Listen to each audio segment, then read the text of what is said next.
Pomelo para que ore para que empecemos esta nueva carta en este episodio de que es Pedro, que vamos a conocer no solamente lo que escribió, sino también la vida de Pedro, que va a plasmar en la escritura, ¿no? Oremos, hermanos.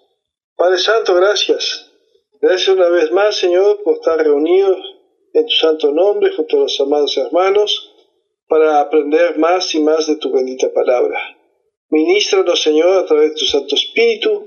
Ayúdanos, Señor, a mantenernos en santidad y en fidelidad a ti. Todo esto te lo pedimos por los méritos de nuestro Señor Jesucristo. Amén. Amén. Amén. Primera de Pedro. Primero, hoy vamos, como dice ahí, vamos a ver la introducción del mismo, de Primera de Pedro y de Segunda de Pedro. El texto central en Primera de Pedro es en el capítulo 4, verso 13. Vamos a leer simplemente ese como versículo clave de todo el libro de Primera de Pedro. Valga la redundancia, ¿no? Si no gozaos por cuanto sois participantes de los padecimientos de Cristo, para que también en la revelación de su gloria os gocéis con gran alegría. La palabra clave en Primera de Pedro, que vamos a ver mucho, es prueba, padecimiento, padecer, sufrir, sufrimiento, afligidos, pero también gracia, gloria, salvación, Jesucristo, Dios, Espíritu Santo, llamar, elegidos, escogidos y santos. Esas son las palabras claves que vamos a ver y denotar en Primera de Pedro. La conexión con el Antiguo Testamento, la familiaridad de Pedro con la ley del Antiguo Testamento y los profetas, le permite explicar varios pasajes del Antiguo Testamento a la luz de la vida y la obra de los que escribió Pedro. Hay que quedar en claro que no es Pedro quien escribe, ¿no? Sino un escribano o amanuense que se le decía. En Primera de Pedro 1:16 él cita a Levíticos 11:44, donde dice: sed santo porque yo soy santo. Pero él lo parafrasea explicando que santidad no es alcanzado por guardar la ley, sino por la gracia otorgada a todos los que creen en Cristo, en el verso 13 del mismo capítulo 1. Más adelante Pedro explica la referencia a la piedra angular, que se encuentra en Isaías 28:16 y en Salmo 118:22, como Cristo, quien fue rechazado por los judíos a causa de su desobediencia e incredulidad. La referencia adicional del Antiguo Testamento incluye ausencia de pecado en Cristo, 1 Pedro 2:22, esto extraído desde Isaías 53:9, y exhortaciones para vivir santamente a través del poder de Dios que da bendición. 1 Pedro 3:10 al 12. Estamos viendo un pantallazo, por eso es una introducción. Salmo 34:12 al 16, 1 de Pedro 5:5 y Proverbios.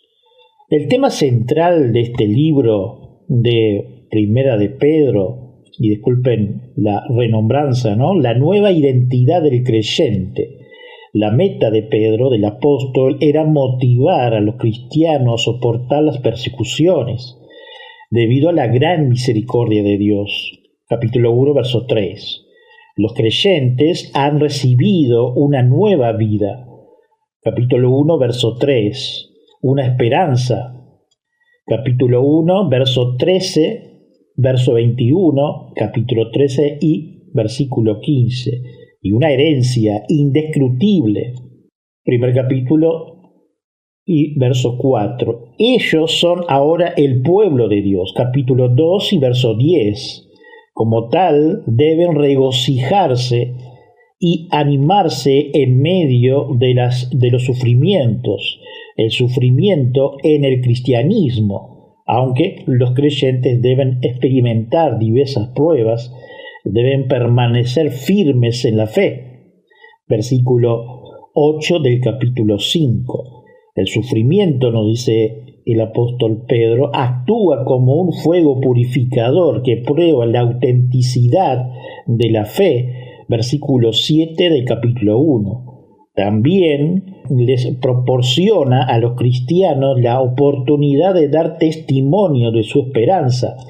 Verso 15 del capítulo 3. Cuando sufren, los cristianos injustamente deben ser guiados al ejemplo de Cristo. Verso 21 del capítulo 2. La vida cristiana, nos habla el apóstol Pedro, debe ser consecuente con su conversión. Pedro describe la salvación como un proceso. Versículo 9 del capítulo 1 y versículo 2 del capítulo 2, en el cual los creyentes crecen desde su fidelidad diaria bajo presión. Deben perseguir la santidad personal, capítulo 1 del verso 13 al 21, en un temor reverente a Dios y demostrar su fe amando a otros. El autor y la fecha.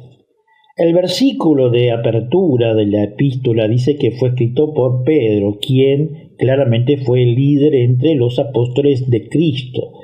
Los escritores del Evangelio enfatizan este hecho, que colocan su nombre a la cabeza cada lista de los apóstoles, e incluyendo más información acerca de él en los 4 evangelios que de cualquier otra persona fuera de Cristo. Originalmente conociendo como Simón, desde el griego, o Simeón, del hebreo. Hay varios pasajes como Marcos 1.16 y Juan 1.40 y 41. Pedro, el apóstol, era el hijo de Jonás, Mateo 16.17, quien también era conocido como Juan 1.42, y un miembro de una familia de pescadores que vivían en Betsaida y más tarde en Capernaum. Andrés, el hermano de Pedro, lo trajo a Cristo. Allí en Juan 1.40 al 42. Él era casado y su esposa aparentemente lo acompañaba en sus ministerios, a referencia de Marcos 1.29 al 31 y 1 Corintios 9.5. El apóstol Pedro fue llamado a seguir a Cristo a principio del ministerio del Señor en Marcos 1.16 y 17, y más tarde fue establecido al apostolado. Cristo le renombra Pedro, en griego Cefas, en arameo. Ambas palabras quieren decir piedra o roca, Juan 1.42. El Señor claramente escogió a Pedro para dar lecciones especiales a lo largo de los evangelios, que se puede encontrar en Mateo, Juan como referencia. Él era el vocero de los 12, expresando su pensamiento y pregunta como también los suyos. Su triunfo y debilidad están narrados en el Evangelio y en Hechos, desde el capítulo 1 hasta el 12. Después de la resurrección y ascensión, Pedro inició el plan para escoger a un reemplazo para Judas, en Hechos 1.15, después de la venida del Espíritu Santo, en Hechos 2, del 1 al 4, él fue capacitado para convertirse en el principal predicador del Evangelio desde el día del Pentecostés en adelante, de Hechos capítulo 2 hasta el 12 de Hechos. Estamos viendo la introducción del libro de Pedro, primera carta. Él también llevó a cabo milagros notables en los primeros días de la iglesia. Esto lo vemos en los Hechos, en los capítulos 3 al 9, y abrió la puerta del Evangelio a los samaritanos, Hechos 8, y a los gentiles, Hechos 10. De acuerdo a la tradición, Pedro tuvo que ver a su esposa siendo crucificada, pero la alentó con la palabra recuerda al Señor. Cuando llegó el momento que él fuera crucificado, se dice que él rogó y dijo que no era digno de ser crucificado como el Señor, sino que más bien de ser crucificado de cabeza. Eso se supone que fue por el 67 y 68 después de Cristo, la muerte de Pedro, lo cual la tradición dice que lo fue. Debido a su prominencia única, no había carencia de documentos falsos en la iglesia primitiva que falsearan y dijeran ser cristianos por Pedro. No obstante, el hecho en que el apóstol Pedro es el autor de Primera de Pedro es cierto. El material en esta carta lleva el reflejo definitivo de sus mensajes en el libro de los Hechos. La carta enseña, por ejemplo, que Cristo es la piedra rechazada por el edificador, en el capítulo 2, 7 y verso 8 de Primera de Pedro, a referencia de Hechos 4, 10 y 11. Y que Cristo no es parcial. Pedro, el apóstol, le enseña a sus lectores a vestirse de humildad, un eco del momento en el que el Señor se ciñó con una toalla y lavó los pies de los discípulos, Juan 13, del 3 al 5. Hay otras afirmaciones en las cartas similares a los dichos de Cristo. Además, el autor dice haber sido testigo de los sufrimientos de Cristo. Por si estas evidencias internas fueran poco, es digno de notarse que los primeros cristianos universalmente reconocieron esta carta como obra de Pedro. La única duda significa que surge acerca del hecho de que Pedro es el autor que emana del estilo más bien clásico del griego empleado en la carta. Algunos han argumentado que Pedro, siendo un pescador sin letra, no podría haber escrito en griego sofisticado, especialmente a la luz del estilo menos clásico de griego empleado en la escritura de Segunda de Pedro. No obstante, este argumento no está sin una buena respuesta. En primer lugar, el hecho de que Pedro fuera sin letra no quiere decir que era analfabeto, sino que nada más creería que prepararía académicamente o rabínico en la escritura. Además, aunque el arameo pudo haber sido el idioma primordial de Pedro, el griego habría sido una segunda lengua hablada ampliamente en Palestina. También es aparente que por lo menos algunos de los autores del Nuevo Testamento, aunque no estaban muy preparados académicamente, podrían leer el griego del Antiguo Testamento de la Septuaginta. Más allá de este evidente de la capacidad de Pedro en griego, Pedro, el apóstol, también explicó en el capítulo 5 del verso 12, en Primera de Pedro, que él escribió esta carta por conducto de Silvano, también conocido como Silas, aquel que estuvo preso con el apóstol Pablo.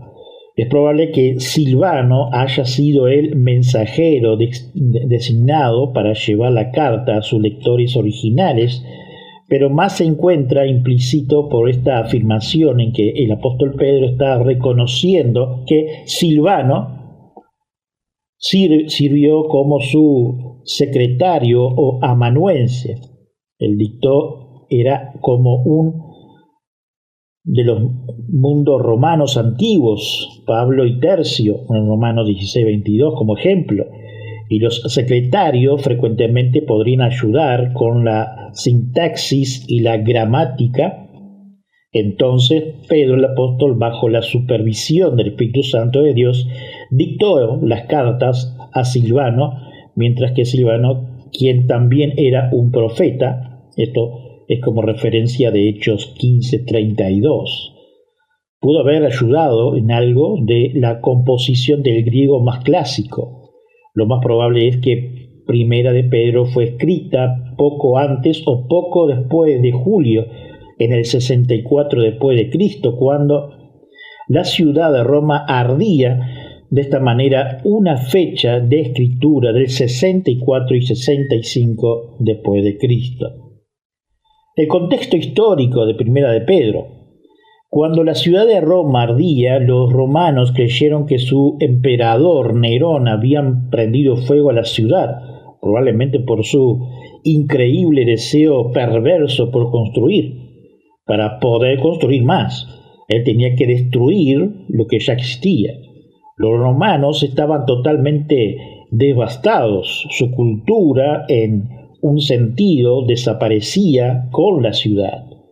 Todos los elementos religiosos de su vida fueron destruidos, sus grandes templos, reliquias y aún los ídolos de su casa fueron quemados.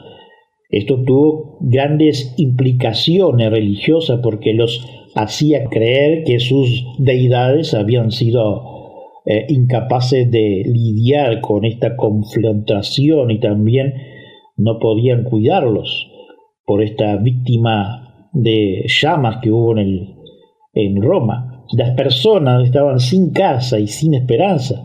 Muchos habían muerto. Su resentimiento amargo era severo y Nerón se dio cuenta de que tenía que redirigir la hostilidad. El chivo expiatorio del emperador fueron los cristianos, quienes ya eran odiados porque estaban asociados con los judíos y porque eran vistos como personas que eran hostiles a la cultura romana. Nerón, el emperador, esparció esta idea rápidamente de que los cristianos habían prendido fuego la ciudad.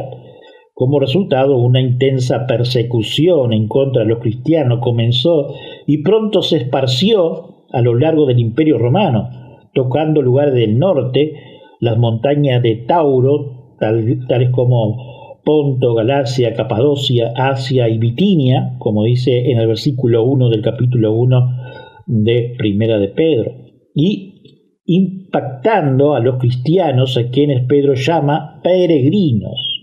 Estos peregrinos, quienes probablemente eran gentiles en su mayoría, posiblemente llevando a Cristo, Pablo y sus asociados establecidos en la enseñanza de Pablo, necesitaban fortalecimiento espiritual por su sufrimiento.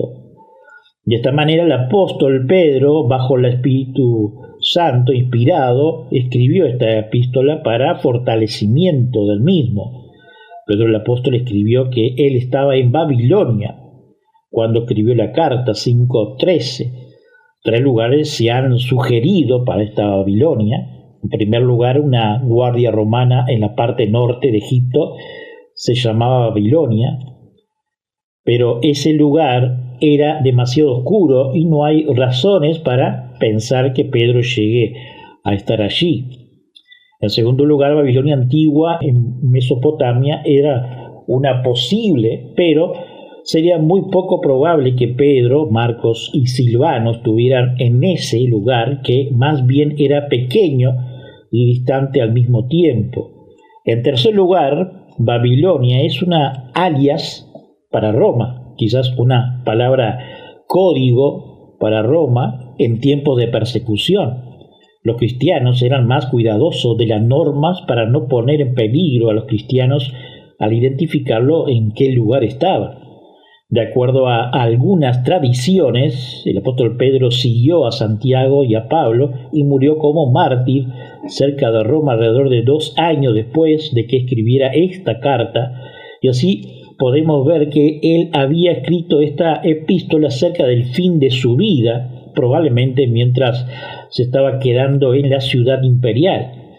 Él no quiso que las cartas fueran encontradas y que la iglesia fuera perseguida. Por esa razón puede haber escogido su lugar bajo la palabra de código Babilonia, la cual aptamente encaja debido a la idolatría de la ciudad. Así podemos ver el Apocalipsis en los capítulos 17 y 18. Esto hemos sacado de una referencia de indobiblia.org. Una carta preciosa, nos dice Berkeley. De todas las epístolas universales, la primera carta de Pedro, el apóstol, es probablemente la más apreciada y leída. Nadie ha tenido nunca la menor duda de en cuanto a su encanto. Mossad escribe de ella: el espíritu hermoso de la pastoral irradia en cualquiera de las tradiciones del origen, afectiva, amable, sencilla y humilde. Fueron los 4 adjetivos con los que Isaac Walton describió la epístola de Santiago, Juan y Pedro, pero es primeramente de Pedro la que lo merece preeminente. Es la producción del amor del corazón de un pastor para ayudar a los que están pasando dificultades y aún les esperan peores, así nos dice Berkeley. La clave siguiente, diciendo Moffat, el aliento constante, la resistencia en la conducta y la inocencia del carácter. Se ha dicho que su característica de este calor, J. Gospel describe que Primera de Pedro es una de las piezas más conmovedoras de la literatura de la persecución hasta hoy en día. Es una de las cartas del Nuevo Testamento que nos resulta más fácil de leer porque no ha perdido su encanto conquistador del corazón humano. En esto, la teología de la iglesia primitiva, lo más significativo es que la teología de la Primera de Pedro es la de la iglesia en su origen.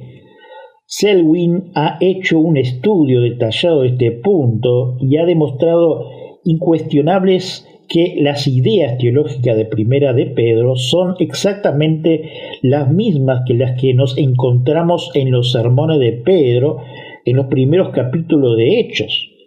La predicación de la iglesia primitiva se basa en 5 ideas principales. Una de las mayores contribuciones, nos dice Dodd, al estudiar el Nuevo Testamento fue la formulación de ellas. Forman el esquema de de los sermones de la iglesia primitiva, como los encontramos en Hechos, y son el fundamento del pensamiento del autor del Nuevo Testamento. Al sumario de esta idea básica se le ha dado el nombre de kerigma, que quiere decir el anuncio o la proclamación de un heraldo. Estas son las ideas fundamentales que proclama la Iglesia en sus comienzos. Vamos a tomarle una a una con las citas correspondientes de Hechos y en Primera de Pedro, y haremos el descubrimiento significativo que las ideas básicas de los sermones de la iglesia primitiva y la teología de Primera de Pedro son exactamente la misma. No decimos tanto como que los sermones de Hechos reproducen verbalmente lo que se predicó en cada ocasión, pero creemos que dan en sustancia el mensaje de los primeros predicadores. Primero, amanecido la era del cumplimiento, la edad mesiánica ha comenzado. Esta es la última palabra de Dios. Se está inaugurando un orden totalmente nuevo y se convoca a los elegidos a unirse a la nueva comunidad. Segundo, esta nueva era ha venido por medio de la vida, muerte y resurrección de Jesucristo, la cual son el cumplimiento directo de las profecías del Antiguo Testamento y son, por tanto, el resultado del plan y del conocimiento anticipado de Dios. Tercero, en virtud de su resurrección, Jesús ha sido exaltado a la diestra de Dios y es el cabeza mesiánico del nuevo Israel. Cuarto, estos acontecimientos mesiánicos alcanzaron pronto su consumación con la vuelta de Cristo en gloria y el juicio de los vivos y de los muertos. Esto es un comentario de Berkeley. Quinto, estos hechos se presentan como las bases para hacer una llamada al arrepentimiento y el ofrecimiento del perdón de los pecados y el don del Espíritu Santo y la promesa de la vida eterna. Cada uno de estos puntos tienen sus libros, sus referencias. Estas declaraciones son los 5 planes del edificio de la predicación original cristiana, como se encuentra en los sermones de Pedro en el primer capítulo de Hechos. Son también la idea de dominante de Primera de Pedro. La correspondencia es tan ajustada y constante entre ambas fuentes que podemos ver en ella con un alto grado de probabilidad la misma mano y la misma mente.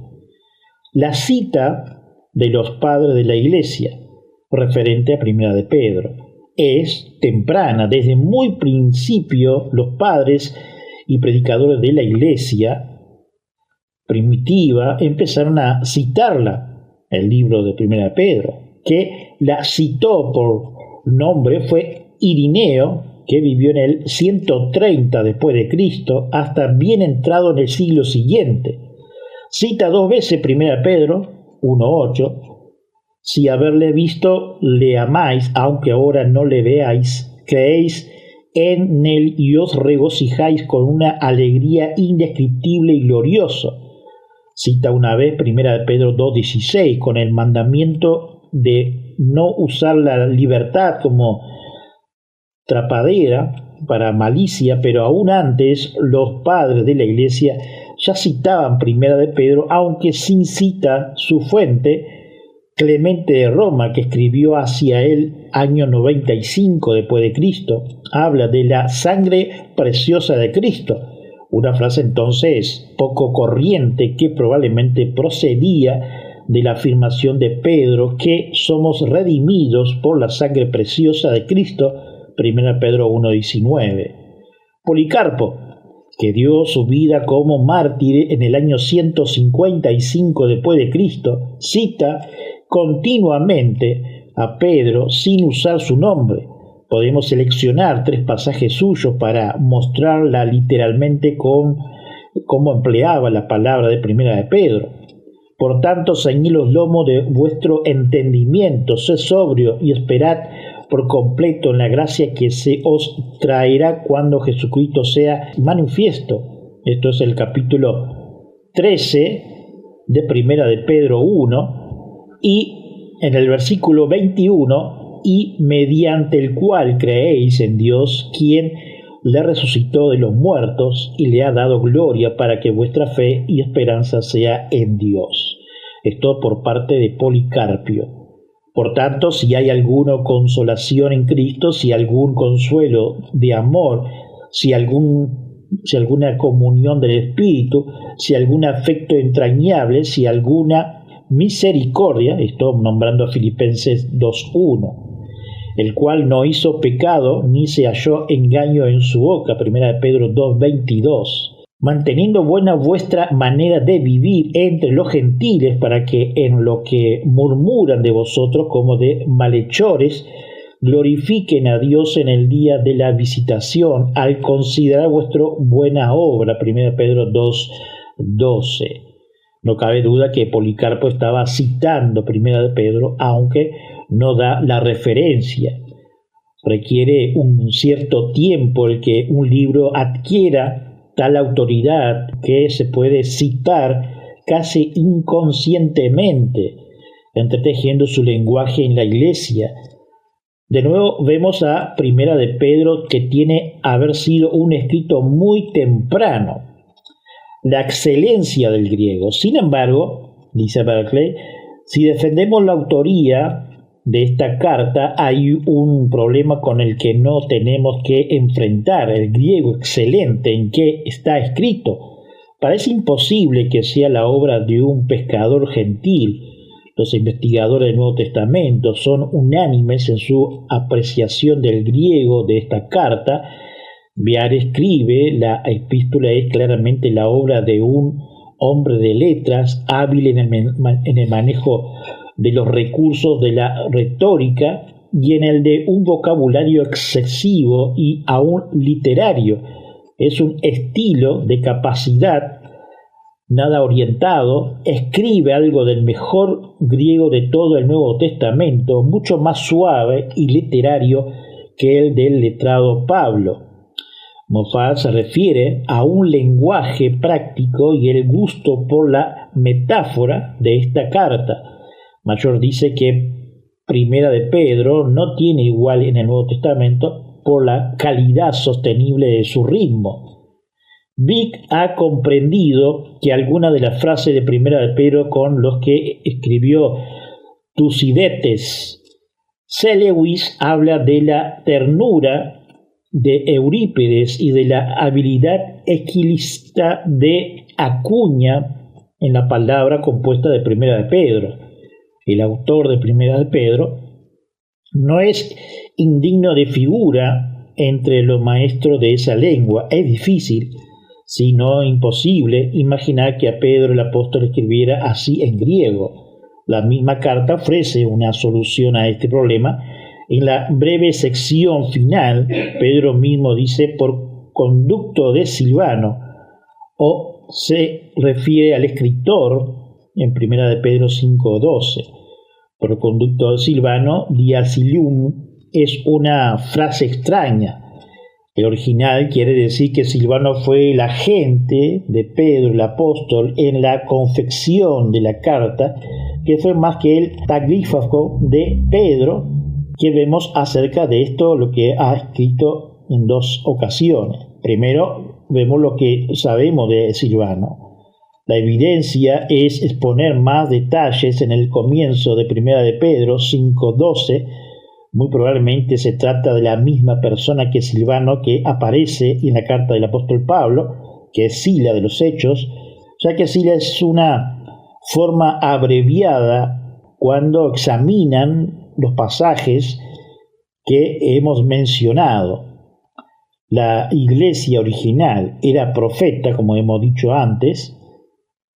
Pablo escogió para su segundo viaje misionero y estuvo con él en Filipos y en Corintios. Se le menciona con el apóstol Pablo en los saludos iniciales de 1 y 2 Tesalonicenses. Era ciudadano romano. No olvidemos allí la secuencia de ese terremoto en Hechos 16:37. Así es que Silvano era una persona notable en la iglesia original, fue más el colega que el ayudante de Pablo, el apóstol, y como era ciudadano romano es por lo menos probable que fuera un hombre con una cultura que Pedro no habría podido obtener. Ahora añadimos una segunda idea, una situación misionera, cuando el misionero puede hablar una lengua suficientemente bien pero no escribirla. Es muy corriente que haga una de 2 cosas para mandar un mensaje a su pueblo. O bien lo escribe lo mejor posible y luego le pide a un nativo que corrija sus errores gramaticales, mejor el estilo.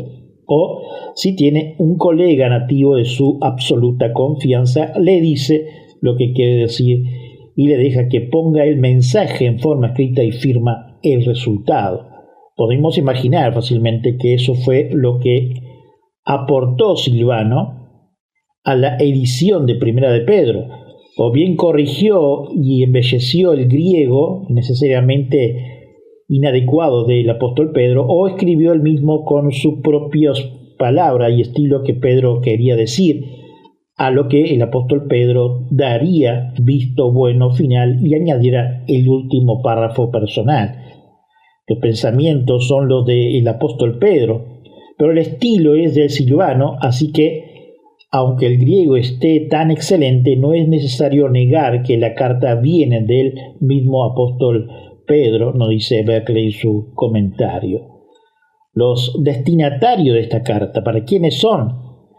Los destinatarios de la 1 de Pedro eran los exiliados. Un cristiano es siempre un peregrino en el mundo. De esto, la ciudad de Ponto, Galacia, Capadocia, Asia y Bitinia. Así todas estas palabras tienen un doble significado.